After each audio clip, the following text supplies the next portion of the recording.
Welcome to our webinar on America's Fiscal Challenges, sponsored by the Center for Global Economy and Business, or CGEB, and the Volatility and Risk Institute, or VRI, here at NYU Stern. I'm Dick Berner, co-director of the VRI. I want to thank Venki Venkateswaran, director of the CGEB, for his collaboration in sponsoring this event, and to thank our excellent staffers, Matt Hempel and Jonathan Robidoux, for making it happen. We are very privileged today to have with us Maya MacGuineas, who's president of the Bipartisan Committee for Responsible Federal Budget, with us to discuss these issues.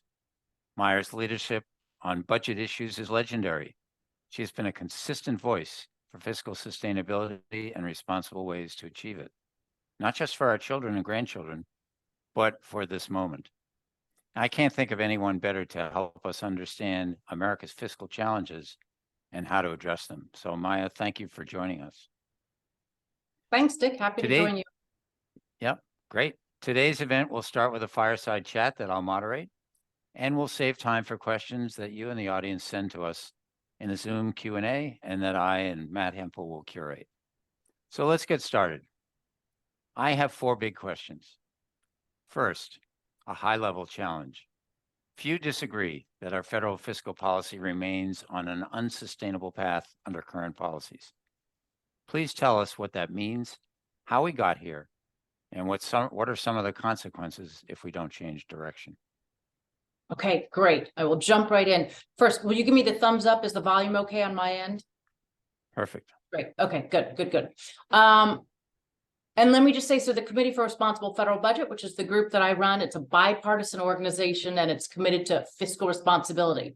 And so to your first question, people often assume that means balanced budget. So you must support the balanced budget amendment or various things like that, or even that it means smaller government responsible by controlling spending.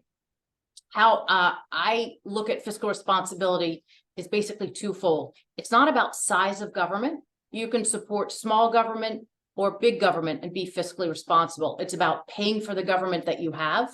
I remember the first time I took over this job, I went and met with Steny Hoyer. I think it was my first meeting. And he said, I want you to know I am a big government fiscal conservative. And I think that's an important distinction because a lot of people think it's just about government spending, but it's not. It's about government debt. The second point I would make there is that it's also not about balanced budgets. There's no need to balance the budget each and every year. And frankly, we are not going to be able to balance the budget anytime soon, possibly in my lifetime at the rate that we are going. That doesn't have to be the problem. I think fiscal responsibility, or the definition of fiscally unsustainable, is if your debt is growing faster than your economy, that is by definition unsustainable, because at some point it will become too big, bigger than your economy. So when you see that your growth rate of your debt exceeds your economy, that's a huge warning sign right there. The other big thing that I think about makes what is fiscal responsibility is if you are borrowing, because there are times that it makes absolute sense to borrow. COVID was a clear example of one. If you're in a big recession and your potential GDP is below where it should be, it makes sense to borrow. If you are borrowing for economic reasons, that's fiscally responsible, as long as you're borrowing well, wisely. If you are borrowing for political reasons, which really reflects what most of our borrowing is, that is not responsible. That is, in essence, a lot of politicians saying, we want to do all the things that sort of are giveaways. We want to spend a lot and we don't want to pay for it. So we're going to ask the future to pay for it. And so to me, the definition really is there a reason we should be borrowing for it? Again, emergencies, recessions, those things, absolutely. And by borrowing so often for things that aren't appropriate, we then leave ourselves less able to borrow when we need to. So that goes into the next part of your question, which is sort of what are the risks of not being fiscally responsible? And I put it in a couple major categories. The first is economic. So if you're borrowing too much, that slows the growth of the overall economy. That is particularly true if you're borrowing for consumption over investment, which we almost always are because our budget is very consumption oriented, but it's true no matter what. In fact, even investments that are paid for by borrowing generally tend to have negative growth or much lower than they otherwise would have.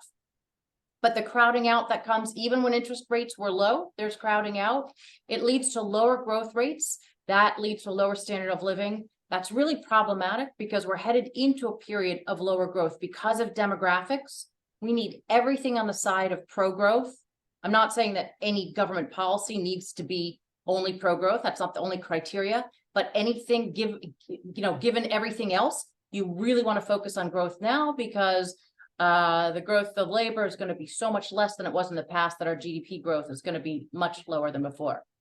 Second reason you really worry about it is you need to be able to borrow during emergencies. Frankly, I think we're probably in a moment in our history where now might be the kind of time where we should have been preparing ourselves in case the emergencies that I look at as sort of big deals of climate and geopolitical risk and the need for new AI defenses and policies all at once, incredibly expensive moment, we would have been able to borrow to meet these huge existentials thrown around too much these days. So I will skip this existential, but huge, really issues that could change the path of our country by dealing with them correctly or incorrectly. But we don't have the fiscal flexibility to borrow for this moment. And what that means is that if to do those things right, we're going to have to raise taxes a lot, cut spending, raise taxes. We have such a high level of partisanship and polarization. That's going to be very difficult to do. And I think put even more stress on the country. I'm really worried, and you'll hear this throughout our discussion today. I'm really worried about how the fiscal risks that we've given ourselves interact with the political polarization that is keeping us from doing almost anything. We're plagued by division, dysfunction, distrust, and those just feed into each other and over again. So it harms your economy. It harms your ability to be ready for emergencies. I would say clearly a recession, the next recession that comes along, we may not be able to borrow as easily as we were in the previous recessions. That's of a big concern. The third issue is changing needs. So we'll talk more about this, I think, but we have a safety net right now that basically is created for the needs of last century, where it was senior citizens being impoverished and dealing with healthcare and retirement for them. Senior citizens are now the single wealthiest cohort in the country. Children are the poorest.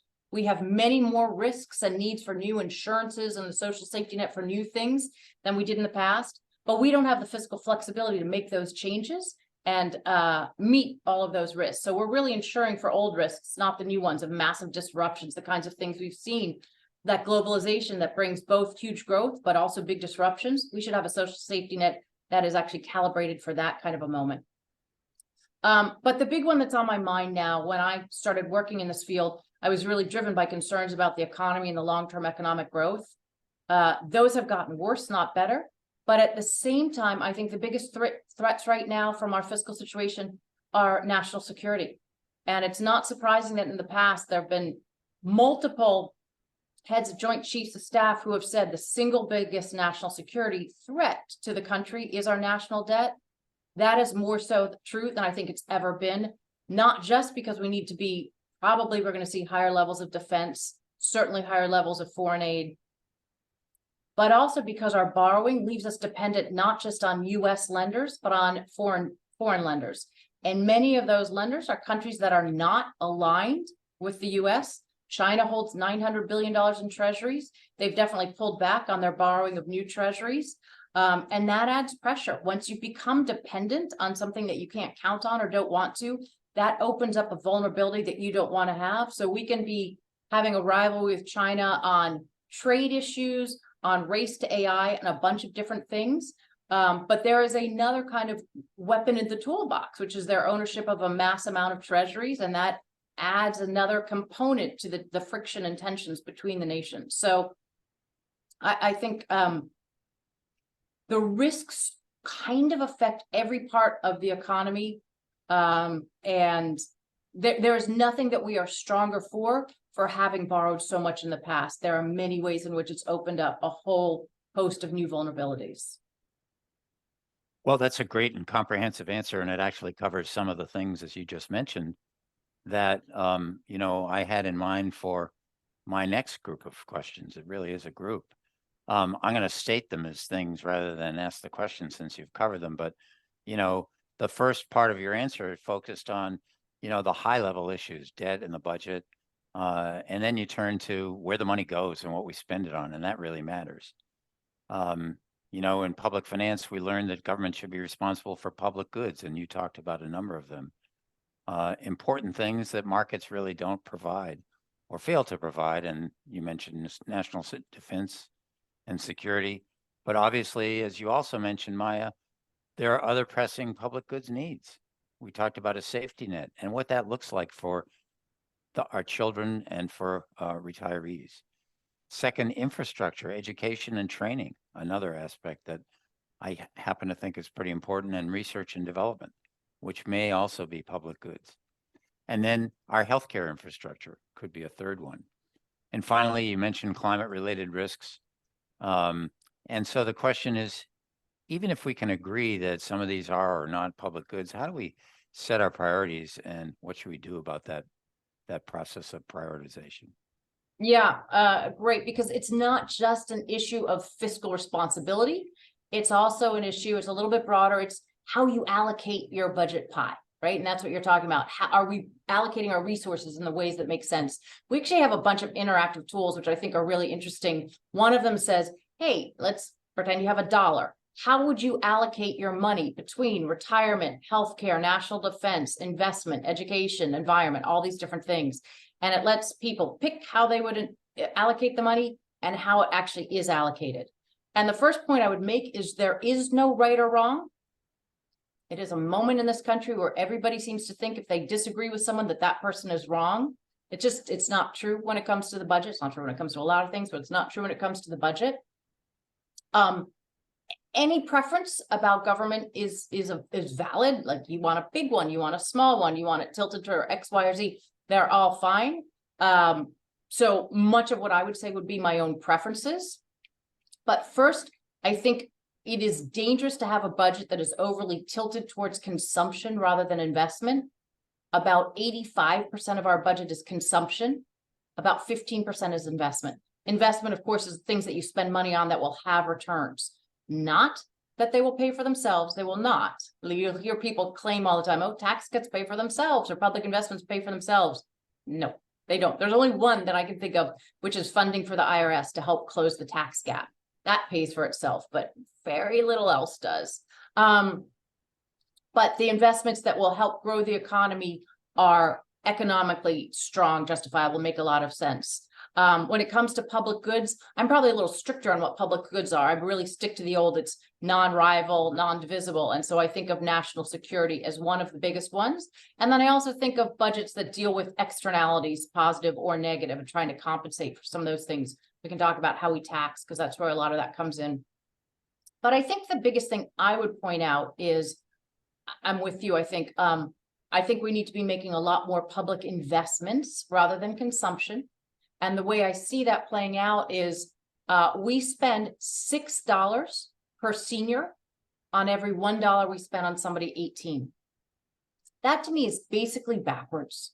Like, we are not investing in the future, but at the same time, we are sending young people into an environment that is so much more competitive than we could have even imagined when we were entering the workforce, with so many more unsolved problems and unmet needs than we used to have. So this is not everything's so much easier, and so we don't need to worry about investing in the future. We need to leave people with the absolute strongest skills. And so there's basic research, transportation, human capital.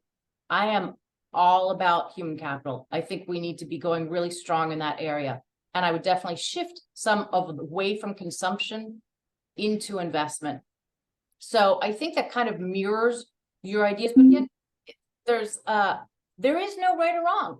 If somebody prefers a much smaller government or a much larger government, the real issue from the fiscal perspective is, are you willing to pay for it? And if so, how will you pay for it? Because there are very few instances when borrowing makes more sense than paying for something, other than the fact that paying for something is hard, and politicians and people don't want to do hard things. But if you look at it from when we were talking about sort of the risks of fiscal, I probably left off the fifth most important. So it's how it affects the economy, being prepared for the future, the ability to be nimble and meet new social needs, and national security. But the fifth is intergenerational equity.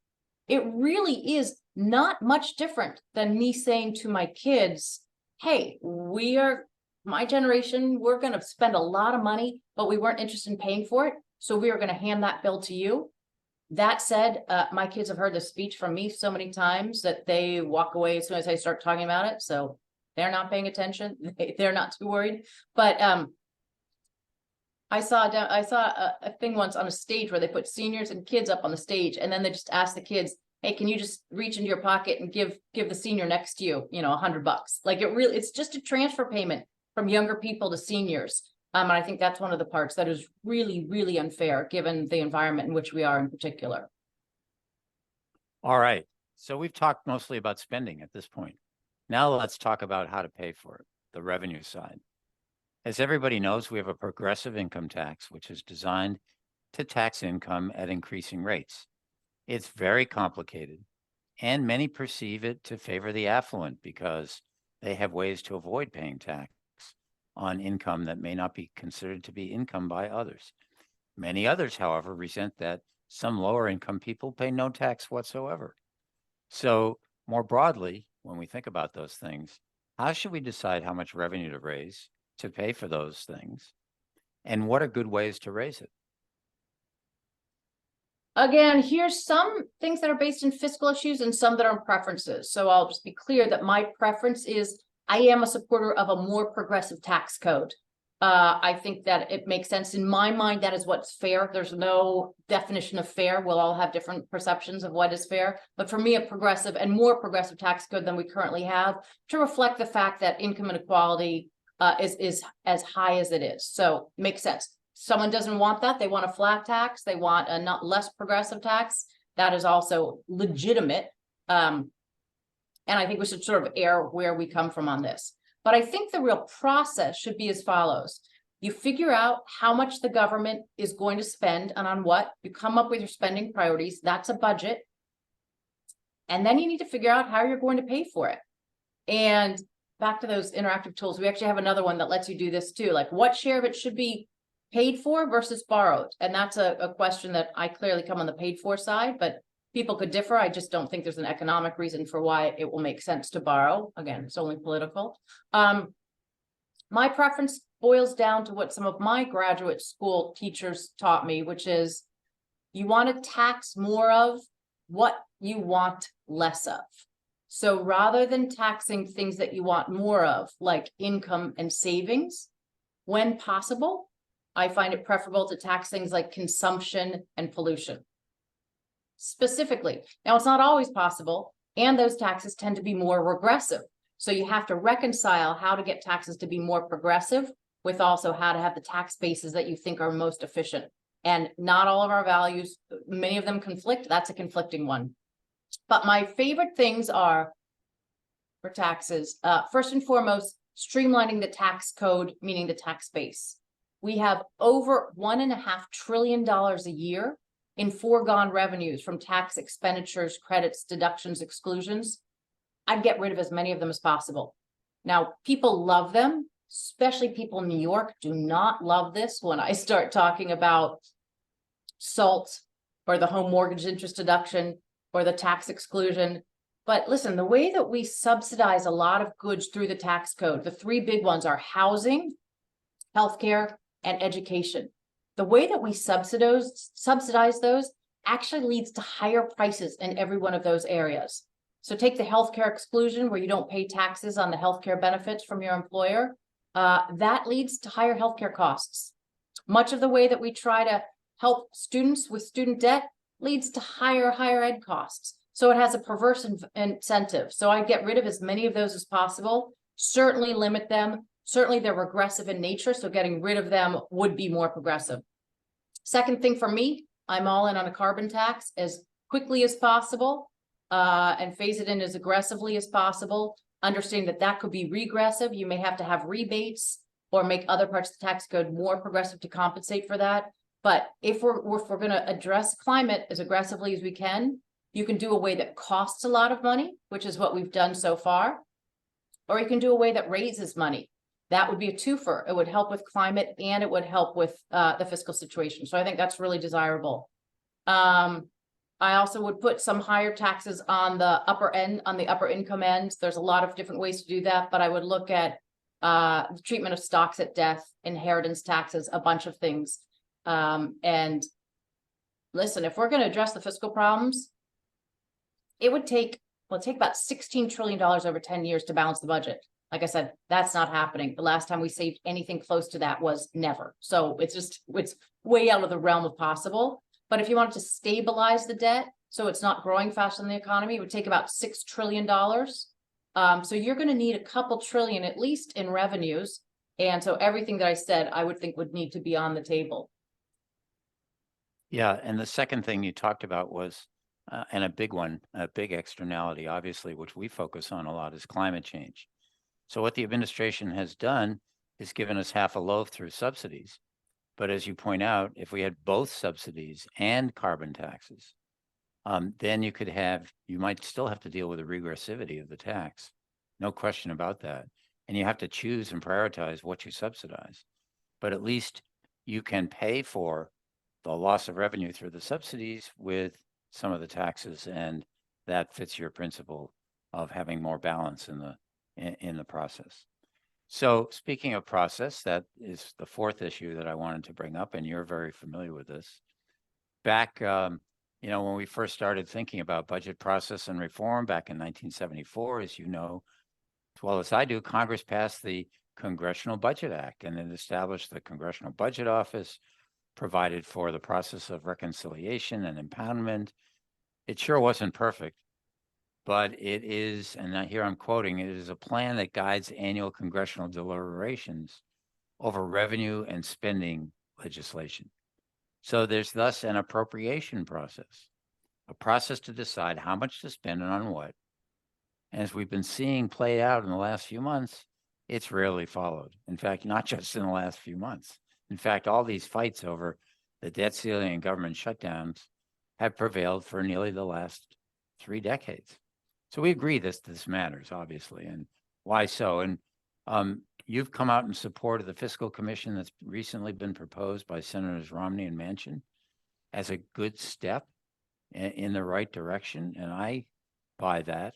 But when we look back in history, we saw Simpson-Bowles, which had a noble aspiration to do these things, and yet they didn't get very far. So how do you think about the process? So first, I don't think there's a person alive who studied this issue who could say the process isn't broken. It's really badly broken. It's not working anymore. And that merely you need to look at how we govern by crisis right now, and that we jump from, are we going to default around the debt ceiling, which is just plain stupid that it's even a discussion, to, are we going to have a government shutdown today? Are we going to have a government shutdown tomorrow? If we're going to have a government shutdown now in January and February, it's like, I'm sorry. We all go to the office and can't get along with our colleagues. We don't get to shut down the entity. It really is preposterous that this is where we are. But more to the point, in terms of how broken it is, we don't pass budgets anymore. And it's so bad, I don't think most people know that. So we're in a new fiscal year.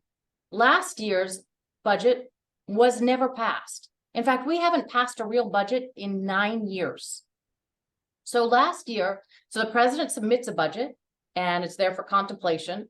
And there's a lot of good policies in there, even though it doesn't go anywhere, because the next step is Congress looks at their budgets. So the past couple of years, the budget committees have failed to put out budgets, let alone reconcile them, pass them through their entire bodies and put budget resolutions in place. This year, the House Budget Committee at least did put out a budget. It was many months late, close to the end of the fiscal year, so that was too late, but they put a budget out. The Senate Budget Committee didn't bother to do a budget, and you're kind of left thinking, scratching your head, like, what do you do then? What is the Budget Committee for if you're not passing budgets? And this has happened multiple times in recent years. In fact, it has been 20 years since we passed a budget on time. It's been 25 years, 27 years since we passed every one of the appropriations on time by the end of the fiscal year. So here we are, limping along. They're going to be trying to pass appropriations out of the House right now and the Senate. And I'm pretty safe in betting they're not going to be able to get them done, even though they bought themselves a longer time period to January or February. They're not going to be able to get themselves all of them done. And so it just shows like, it's both polarization and the fact that the process now gets circumvented and there's no accountability and people don't even pay attention. I think we need a massive overhaul to the budget process, how we do budgeting. Clearly, regular order no longer is working. That brings us to the Fiscal Commission. So a Fiscal Commission would basically take the need to deal with the debt, the growing debt, the fact that Social Security and Medicare are going to be insolvent within a decade, the fact that interest payments are going to be, that we spend more on interest than we do on children already, and we're going to spend more on interest than we do on national defense in just a few years. It's the fastest growing part of the budget. The fact that the debt's going to be at record levels, surpassing where we last were, the last record, which was set right after World War II, in just a few years. Like, we have to deal with this. So the benefit of a fiscal commission is that it kind of recognizes how broken the politics are right now of doing anything hard. And it says, let's put a bunch of members together. They will study the issue deeply and hopefully move past a lot of the fiscal free lunch myths many of them cling to, like tax cuts don't pay for themselves. Modern monetary theory, which says you can print, can lead to very dangerous inflation. People who say this is so important, we shouldn't pay for it, have it backwards. If something is so important, we should pay for it. Like, hopefully there'll be an educational process through a commission for the members on it. Also, what did happen around Simpson Bowles is the members really came to trust each other more and understand each other's values. I remember two senators, one of the most progressive, Dick Durbin, and one of the most conservative, Tom Coburn, really started to understand where each other was coming from in a way they hadn't before from this commission. That's like necessary for everybody in the country right now, but certainly for people to try to figure out where some compromises might lie. It's a great opportunity to do also a public education effort. So where you can explain to the public why these issues matter and why you need to be willing to make the hard choices and compromises that will be required. And then finally, it lends political cover. So if you have a commission that gives a recommendation, you're able to basically say, as a politician, well, I would have done a much better job. This is not what I would have done. But listen, if we're all going to be in it together, we've got to address this. So let's go ahead and support it. So hopefully it allows politicians to do the hard things they know need to get done, but they don't want to do. And then when it came to Simpson Bowles, the problem, of course, was it had a majority of the commission that supported what almost anybody who was familiar with it thought was a really smart blueprint. I remember the New York Times and the Wall Street Journal both editorialized in favor of it. And that never happens, right? Like, it made so much sense. There was a meeting where 80 out of senators, 100 senators stood up and said, we like this idea. We want, this is something we would get behind. That's huge. The problem with Simpson Bowles is it never got a vote. It wasn't required to have a vote the way it was structured unless it had a super majority. And leadership, Obama kind of never recognized the actual report, and then leadership didn't let it go out for a vote, and that was where the problem was. And so I think what you have to do is build a fast track so that these commissions are structured so that if there is a majority of the commissioners who support it, and I think this is very important, at least 1/3 of them is from the other party. So it can't be all Republicans or all Democrats who like the plan. It has to be bipartisan. Then it would get a vote. And I think that's a really smart addition that would make it more likely that it would be considered, because it didn't even get considered last time. Great. Well, we've really covered a lot of ground, but I do have one more, which you've kind of alluded to at the start, Maya. Our country obviously is deeply divided, not just over priorities, but the vision really for our society. And now we've seen that when we talk about process, Fitch and Moody's have both downgraded our debt. Moody's just, on negative watch over government dysfunction. And that can have consequences, as you alluded to. So, you alluded to foreign buyers of treasury debt, and the dollar remains the world's reserve currency.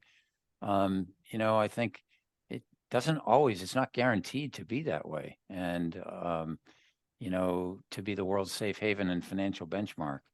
So this is more of a statement than a question, but I think that there are risks around that if we continue down this path and don't show that governance is starting to work, that people can come together and deal with the priorities that we have to face, and really face the most important and consequential of those. Any additional thoughts? Agree with you completely. The reason that these rating agencies have all cited both our fiscal problems and our polarization as the reasons for their loss in confidence, that they're intertwined, and it's very hard to resolve the fiscal situation with the current polarization, because what you need to do to have a fiscal deal is exactly what polarization keeps you from doing. You need to be willing to focus on good policy over good politics. You need to be able to focus on the long term over the short term. You need to be willing to acknowledge that there are hard choices, not just easy giveaways.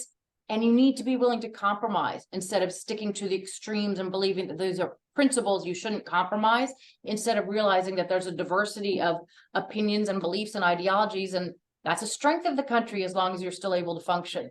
But those aren't the approaches that prevail right now. And we are plagued by division, dysfunction, and distrust that if we can't get ahead of it, we will fail to address the fiscal problem, but also the bigger other problems that are out there. When you have these downgrades, or you have a congressional budget office warning, or you have the trustees of Social Security and Medicare saying these programs are going insolvent, something needs to be done, and you don't do anything, that puts upward pressure on interest rates. And the problem is, just a decade ago, when rates were so low, you had all sorts of well-respected people and columnists saying, hey, rates are low, we should borrow more. And the problem with that is low rates doesn't make borrowing free.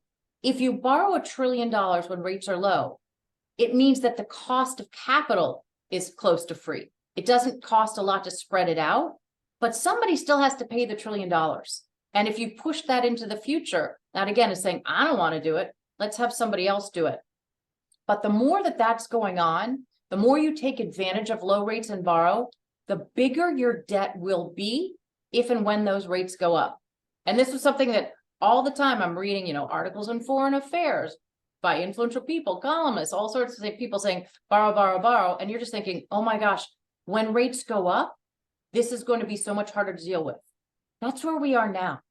Every 1 percentage point increase in interest rates leads to $270 billion in higher interest payments per year.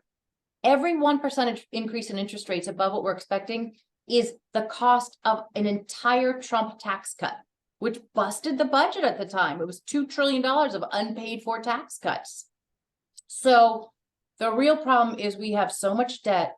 We are incredibly sensitive to higher interest rates, and higher interest rates are what we're going to continue to see if we aren't able to get control of this situation. You can't say the timing of it, but you can't borrow indefinitely on the path we're on without knowing that interest rates will grow much, much quicker, and that can lead to a very dangerous upward interest payment spiral. Well, we've been talking for a little more than half an hour. We do have an audience, and I want to see if there are any questions from our audience. I encourage people in the audience, to put them in the Q&A section, and we'll take a look at those. And there aren't any so far, but let me just say that one of the things I noticed today while we're waiting for other questions is the CBO put out an announcement today saying, you know what, we in July talked about getting more input, more research from a variety of sources, whether it's think tanks or the academic community or others, on answering big, messy questions like, what is the impact of student debt? Or, what are the things that we can adopt to boost productivity in our economy? Or how should we be paying for education? Things that you alluded to and I talked about. And I just think, the CBO is an institution and an agency that I've always cherished. I'm biased, I guess, because I was on the advisory panel for a decade or so. But the point is, they are nonpartisan, and they've had Republican directors and Democratic directors And, they've done a lot of things that are really good to inform us about the budget process, budget priorities, the cost of, what certain legislation will do. They're really a great institution. So, people on this call who are interested in those problems, they ought to be looking at ways to help the CBO, and the CBO is going to engage with them. That's really a great thing. Hope you agree. So I consider myself the self-declared head of the CBO fan club. And I really do. I think it is a invaluable institution set up by the hero, Alice Rivlin, in a way that made it so insulated from politics. It was really trusted, built a ton of trust. And it's because it doesn't have a political agenda. It doesn't make recommendations. My career shifted because of CBO. I was working at Payne Weber on Wall Street, and I read a Congressional Budget Office report on the budget deficit. And I found it so disturbing that it just seemed like, oh, here's these policies that, and by the way, the debt was $290 billion at the time compared to $2 trillion. It was a cakewalk back then, but you could see the risks that came from borrowing for not good reasons. But I learned so much from this one report because it was really impartial. I trusted it from the get-go. It was really clearly written. It was really well done. And I just find that the work of CBO, like you said, is invaluable. More recently, people have been criticizing CBO. It reminds me, I spent many years as a soccer mom, and I would just look at the parents on the sidelines yelling at the referee, incredulous, like when their kids were toddlers, like, seriously, you're yelling at the referee because you think your 5-year-old is getting treated unfairly? And it's the same thing. It's like the frustration that people don't like the answers. No, a lot of these things don't pay for themselves. Yes, they do cost more money than you pretended they were going to. CBO is kind of the fair umpire.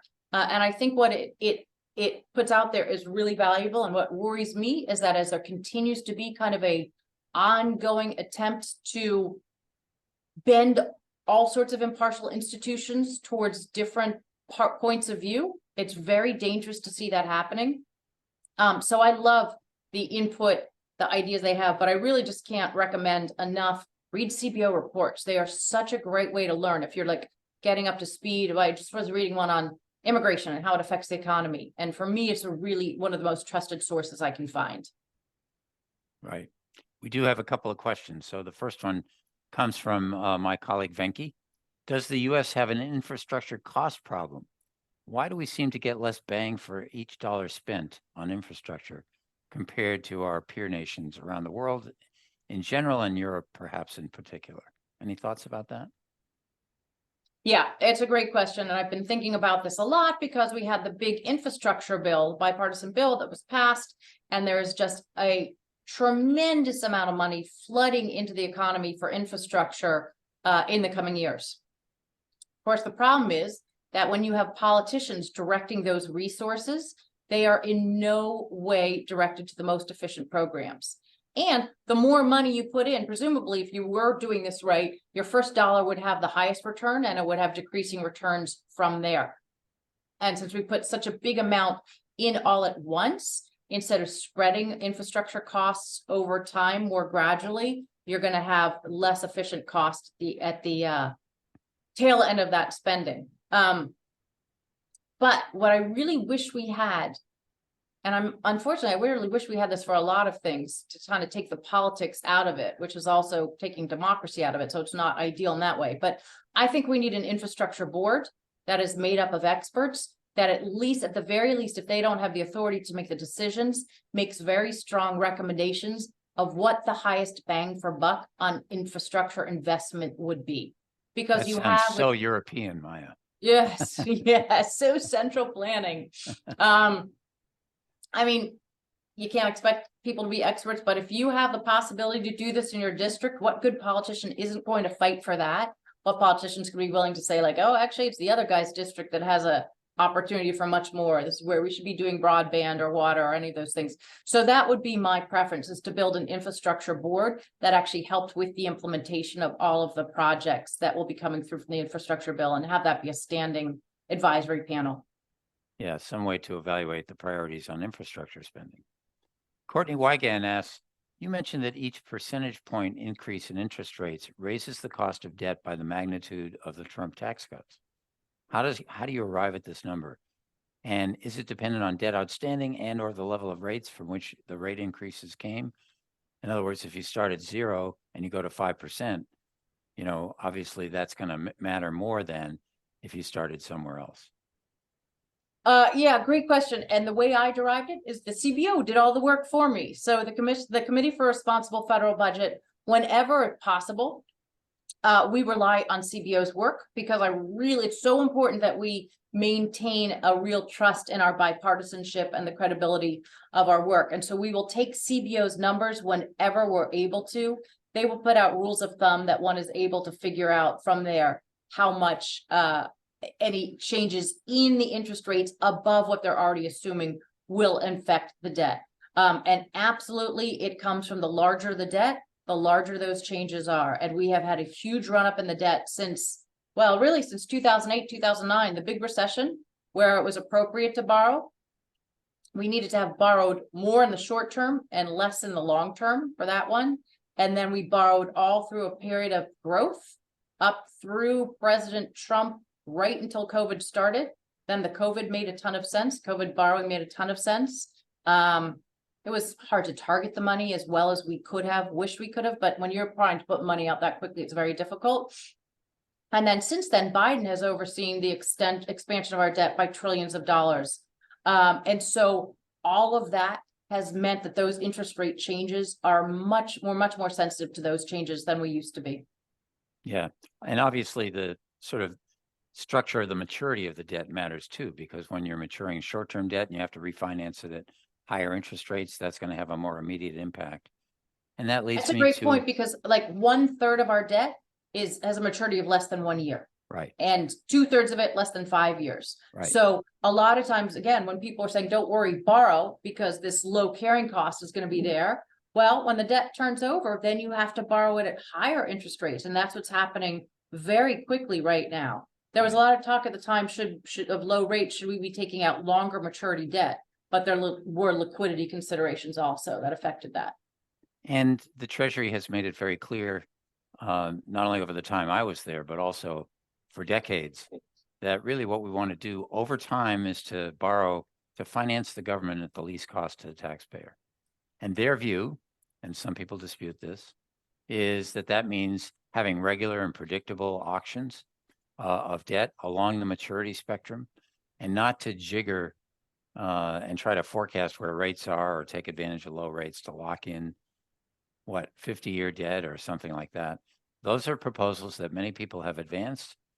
Treasury's pushed back on that, as many of us have as well.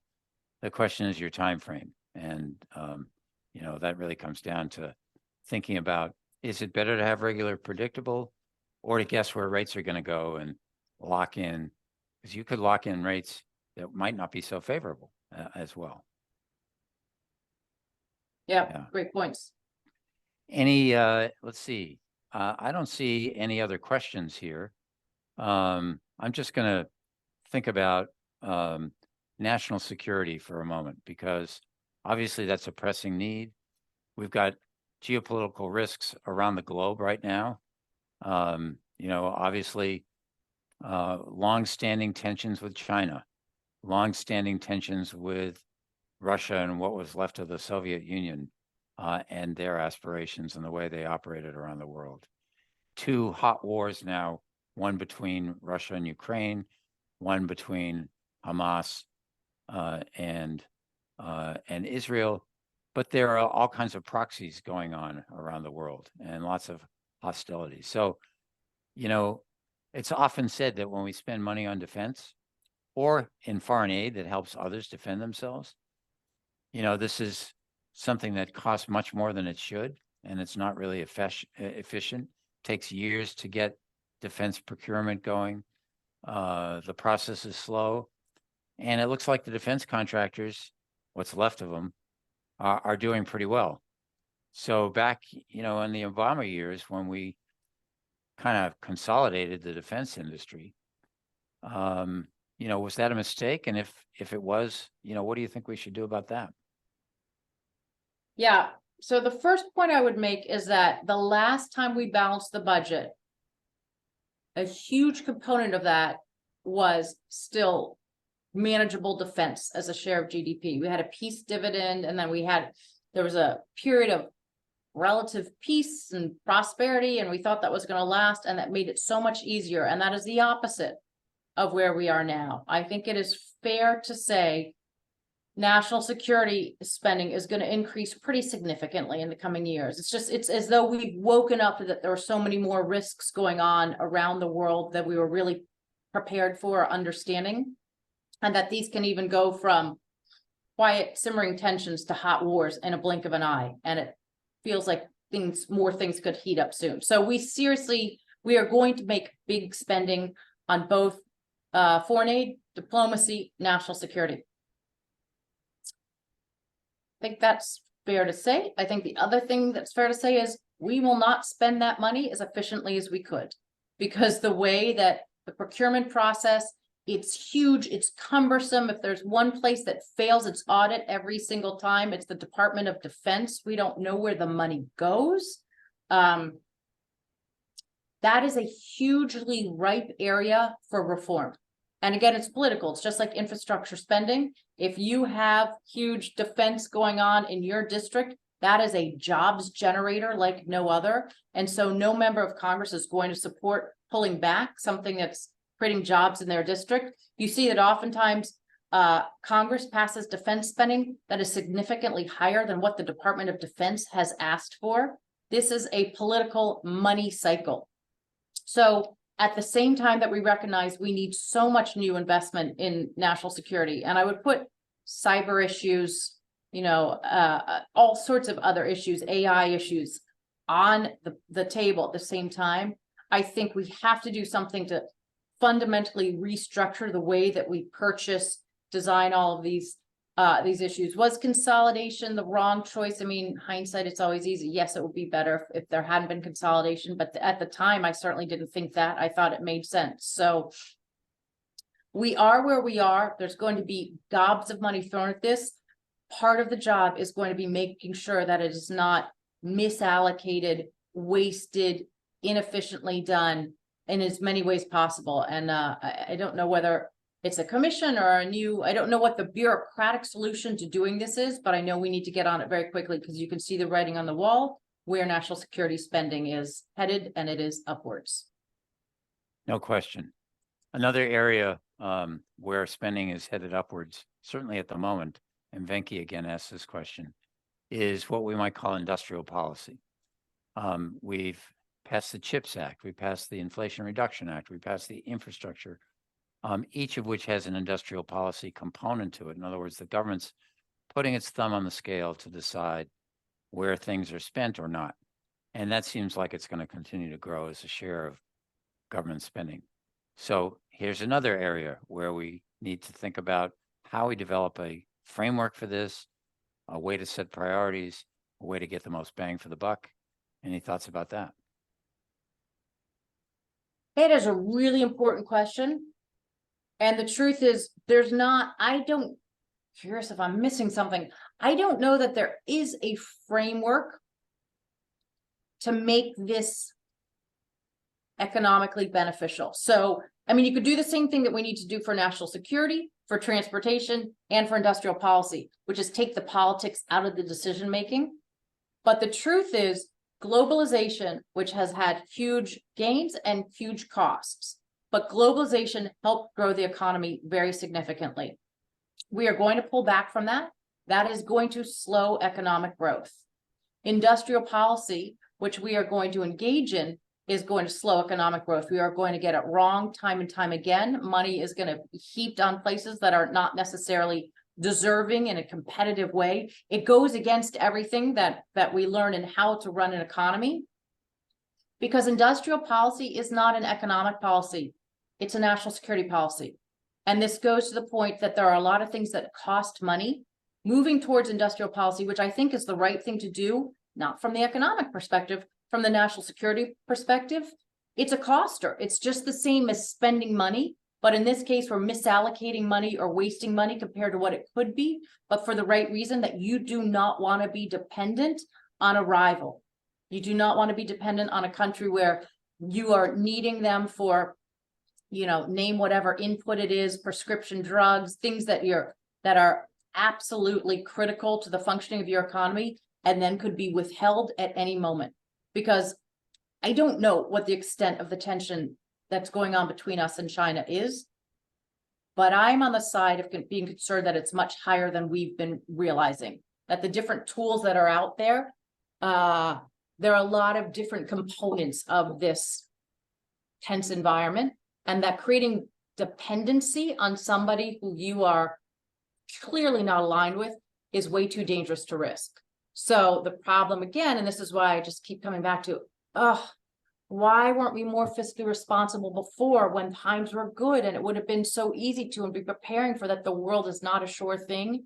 This is a moment where the fact that industrial policy is going to hurt the economy and have costs, and people who are pushing it pretend that's not true. It is. There's sometimes you have to do things that aren't win-win. This isn't win-win, but it's still the right thing to do, in my opinion. But I wish we were in better shape so that we could absorb the costs and the slowdown that we're going to see.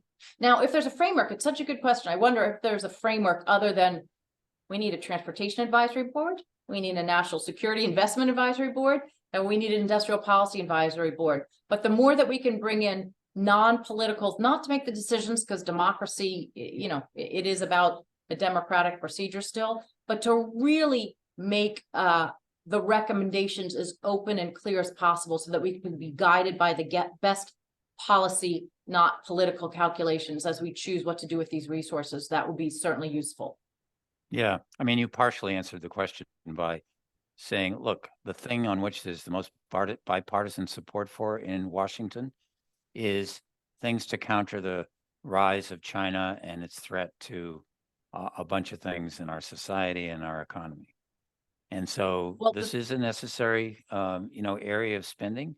The question is, are we hitting the right notes in terms of the things that we're spending on? Though I will differ with you on one thing. The area where there's the most bipartisan support is borrowing. That is the one thing. Like, if you look, we had a bunch of bipartisan bills, and that was so encouraging. Revealed preference, no question. But we're huge fans of bipartisanship because it's the only way you address the fiscal challenges. But the only way you have it right now is if you're borrowing. And they're talking about that for the end of the year. Yeah. Could we have a 2-year extension of some business tax cuts in return for a 2-year extension for the child tax credit? And of course, we at the Committee for a Responsible Federal Budget are this voice saying, could we pay for it? And both sides are going to say, like, no, we're getting what we want. It's going to be $100 billion in borrowed funds at a time when the economy is strong, inflation is high, we know our debt situation is dangerous, and they will borrow more because the way that you have bipartisan trades is borrow for mine and you can borrow for yours. So that's right. Concerning. So Sylvie Hinault asks a question that sort of speaks to the gorillas, the twin gorillas in the room, all our entitlements programs. Social Security, Medicare, you mentioned that, the various trust funds are going to be insolvent in a very short period of time as the clock is ticking on those things. We had the Greenspan Commission that dealt with Social Security a while ago, and that sort of pushed it into the future, some of the problems, but addressed some of the problems in a variety of ways. What would be related to that, Sylvie asked, what would be the best government healthcare cost solution? I happen to have the numbers just like you do at my fingertips. It's between 16 and 18% of GDP that we spend on healthcare. That's roughly 70% higher than the OECD average, and the outcomes are mediocre. So there's a couple of problems that are ripe for addressing. Those are the big ones. Those are the big ones. Yeah. So both these programs are going to, their trust funds will be insolvent in roughly a decade, give or take some years. If we do nothing, Social Security will have across the board benefit cuts of 23% for everybody. That's the richest of the rich and the 90-year-old widow who's dependent on Social Security for 100% of her check. Like, this, I'm actually just starting to write an op-ed on it because I'm so frustrated, but this is terrible. We've been being warned for decades that this program was going to be insolvent.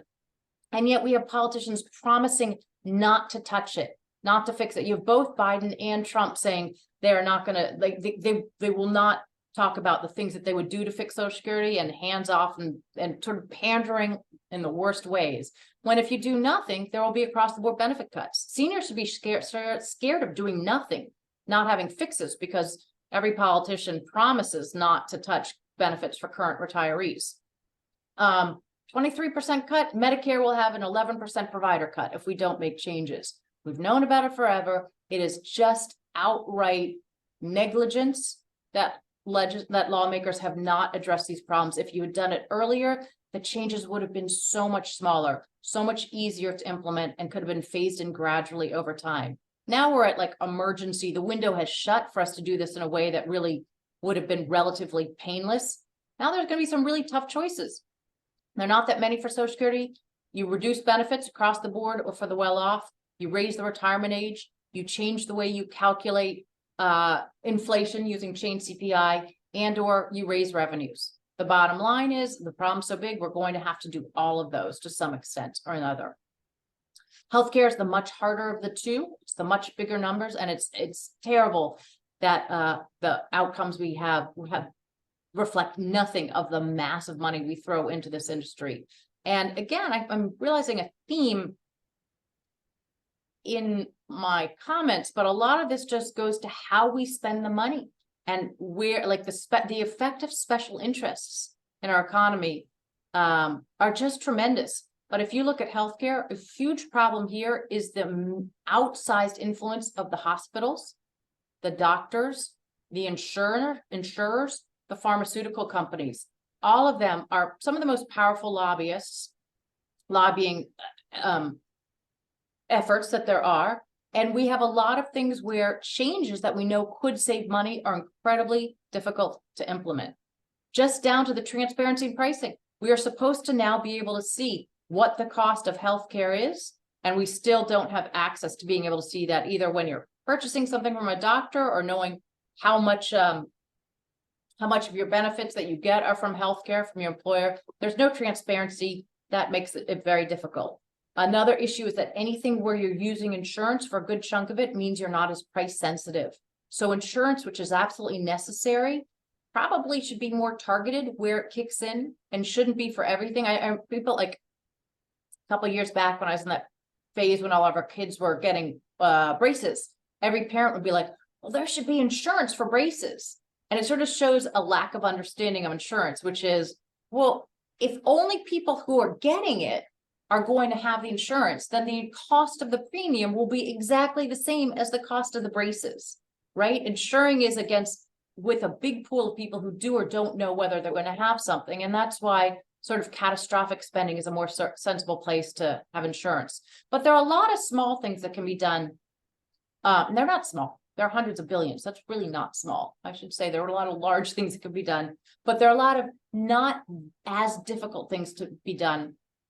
And one I would say is equalizing something called site neutral payments, where right now, if you get a procedure in a hospital versus a private practice, the costs of these things are incredibly different. The cost that is permitted, no justification for that. You've got Republicans and Democrats who agree to those reforms. This president, past presidents who've supported it. So there are actually a bunch of healthcare options where there is some agreement. I'd love to see a basket of those. We could probably get $400 billion in savings from healthcare reforms that would not affect beneficiaries and could get the ball rolling. But I will say in the end, some of the reforms will affect beneficiaries. And I think the note I'll close on is, if we have lawmakers who continue to promise free lunches everywhere, you know, you can have all this, but not pay for it. We can make reforms, but it won't affect anybody. Everything will pay for itself. Don't worry, be happy. Like, we will not make changes if we don't have some lawmakers who are willing to use the bully pulpit and talk about the real choices that are involved. And that's the single biggest step. And so as we enter into an election, all the things that people don't want to hear are the things that I think we need to hear. We need to have politicians saying, we have to fix Social Security or there are going to be these cuts. We have to fix Medicare and make it perform better, and our healthcare writ large perform better, because we are not delivering good money, good service for the money. We have to raise taxes. Anybody who says they're not going to raise taxes isn't being honest about the problems that we have. And we have to acknowledge that the national debt has huge economic, national security, intergenerational risks associated with it. And we have to make changes. So that's my final note, that I hope our politicians quit fighting with each other over every possible thing and instead are willing to kind of look at this as an issue that is so important to get right, because there's so many other issues out there that are in desperate need of their tackling. And if you have a budget that's as hamstrung as ours, it's really, really difficult to do that. Maya, you promised us an hour. You've given us an hour. Very generous with your time. If this were a public meeting, I would say, please join me in thanking Maya for a fantastic presentation. But I thank you, and I know the people listening have done that as well. So thanks very much. And that ends our webinar. Thank you.